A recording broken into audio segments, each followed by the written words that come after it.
Between this camera and this camera, once you combine both of them, what do you really get?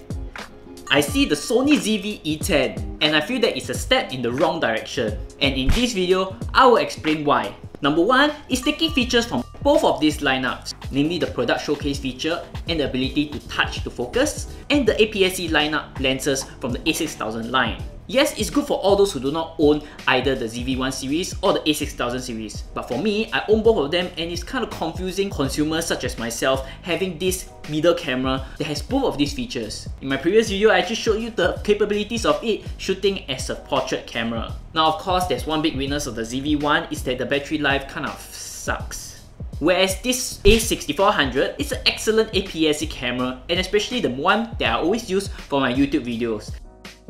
Number 2, price point. Now the Sony ZV-E10 comes in about $748, whereas the Sony ZV-E10 comes in about $798 with the kit lens. Now that's just merely a $50 price difference. The price proposition is really so close that unless you really want a slightly smaller camera, the Sony ZV-E10 is really a better choice as it has a bigger sensor. Bigger sensor meaning it has better image and video quality. Number 3 is outward name and placement. Now the Sony ZV-E10 really came out of nowhere.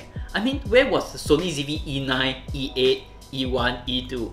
It's as if somebody at the Sony headquarters just came out with this bizarre name idea just to slot this in between both of these lineups. Now I do understand that for all those who do not own any Sony lenses, the ZV-E10 really does appeal to the mass audience. It's really a capable camera and has so many of the modern features. But if Sony wants to build loyalty to their camera lineups, I feel that this is really a step in the wrong direction as the naming is kind of weird and it's neither APS-C camera nor a compact camera.